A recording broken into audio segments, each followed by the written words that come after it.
There is a moment every rider knows, the moment the engine dies for the last time, and you are left alone with the silence.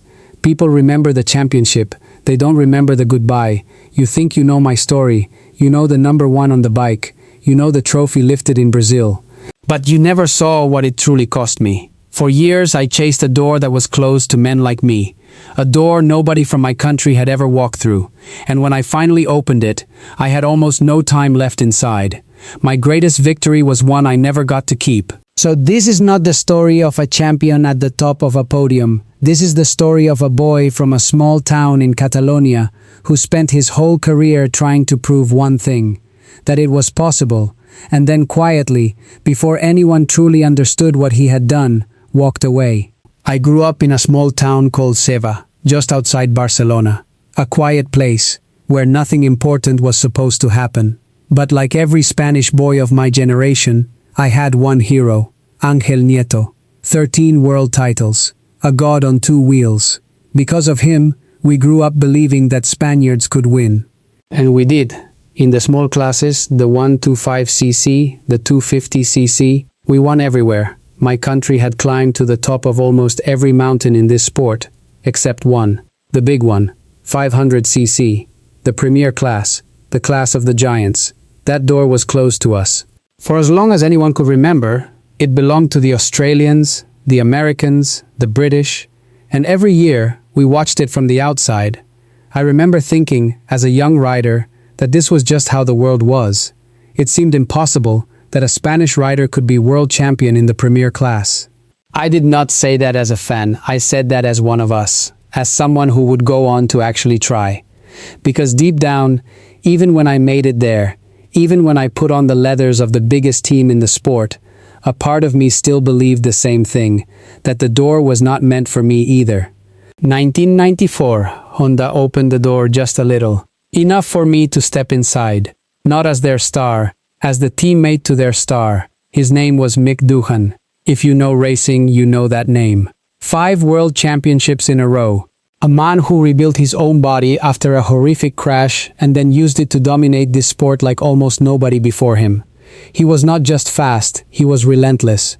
And I was his teammate. That is a strange place to live. In the same garage, in the same colors, riding the same Honda NSR 500, and yet, in every meaningful way, on the other side of a wall, he was the champion, I was the Spaniard trying to keep up. Year after year I watched him win. From behind, I finished second in the championship, third, fourth, second again. I collected podiums, but it was always his moment. People sometimes think we hated each other. We did not. That is not what this was. Mick taught me to be more aggressive, to never settle for a podium when I could win. He did not sit me down and say it. He showed me. Every single lap, every single race. He raised my ceiling just by being in the next garage. And slowly, without realizing it, I stopped being an admirer. I became a rival. I stood right at the edge of that door, my hand almost on it, waiting for a moment I could not yet imagine. 1999 Jerez, the third round of the season. Mick crashed badly. I did not celebrate. Nobody in that garage did. When your teammate goes down, when the man who has taught you everything is suddenly not there, you do not feel lucky. You feel something colder than that. But you also feel a door swinging open in front of you, because just like that, the seat of the number one rider was empty. And for the first time in 5 years, the championship was actually possible. Not for him, for me. I won 6 races that season. Spain, France, Italy, Catalonia at home, Great Britain, Imola. I do not think I have ever ridden that well again in my life. And on the 31st of October, in Rio de Janeiro, at the second to last round of the year, I crossed the line and I became the world champion. The first Spanish rider to ever win the 500cc World Championship, the class of the Giants, had a Spanish name on it, for the first time ever. I rode uncomfortable that year. I was full of doubts, but I knew it was my year, and I could not let it slip. Back home, my country was celebrating something that had felt impossible just a few months earlier. The door was open. I had walked through it.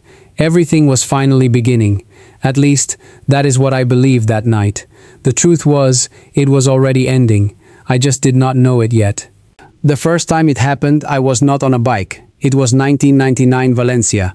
I was in the gym, relaxed, between sessions, and suddenly, without any warning, I fainted. There was no crash, no impact, no enemy on the other side of a corner, just my own body, quietly refusing to hold me up. I told myself it was nothing, a dizzy spell. Everybody has one at some point in life. I got back up, I got back on the bike, and a few months later, I became the world champion. But it did not stop. 2000, 2001, the seasons that were supposed to be my golden years. And instead, my body was breaking down in slow motion, in secret. It was always when I was relaxed, mostly at night, when the noise stopped, when the fans went home, when I was alone. That is when it came for me. It never happened on the bike, never at 300 kilometers an hour. Only in the quiet. I went to doctor after doctor. Nobody could tell me what it was. Some said it was the pressure of being a champion, too much stress. A psychologist told me, and I remember this word for word, you cannot be unwell. It is such a minor thing, but I was unwell. Outside, the world still saw a world champion, the #1 on my fairing, the Spanish flag on my shoulder. Inside, I was carrying a secret that nobody around me really believed was real. Sometimes tragedy doesn't arrive with a crash. Sometimes it arrives quietly, inside your own body. At some point, I stopped looking for an enemy on the track, because I finally understood who I was actually racing against. It was not Duhan anymore. He was gone. It was not the next generation, the young riders arriving in the paddock. It was not even the pressure of being the champion. It was me. My own body, the one thing I had never been trained to fight. I could not keep going like this. I had to know what was wrong. So together with the people around me, we made a decision. We went to Canada, to one of the best neurological specialists in the world.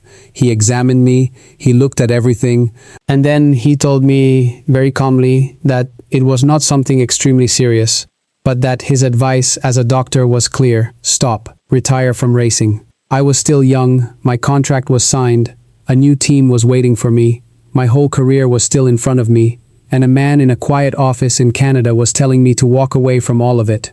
I did not race again after the age of 31. In May of 2002, at Jerez, in front of the cameras, I told the world I was done. I cried, I could not stop crying. My life had to come before everything. The door I had spent my whole life trying to open, I was the one who closed it. On myself. I retired.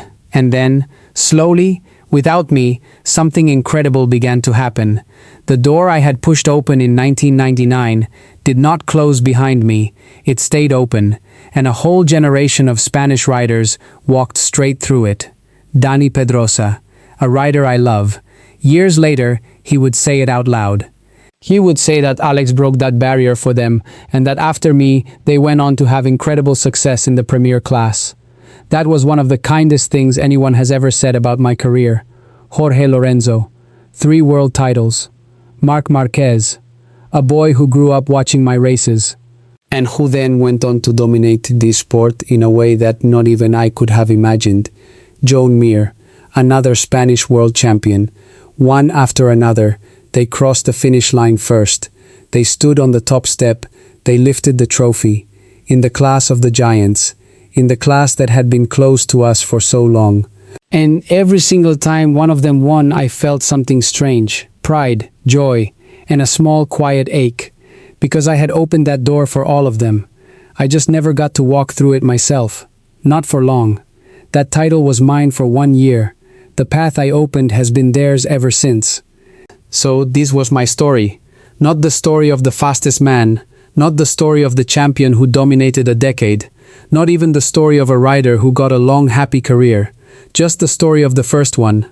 The one who spent his whole life staring at a closed door. The one who finally pushed it open, walked through it for a single season, and then, quietly, had to walk back out because his own body would not let him stay. For a long time that hurt. I wanted more races, more years, a different ending. But time changed how I see it. People think I became Spain's first world champion. The truth is, I only opened the first door. The champions who came after me walked through it. And they never had to wonder if it was possible. Because I had already answered that question for them. That is the victory nobody can take away. Not even my own body.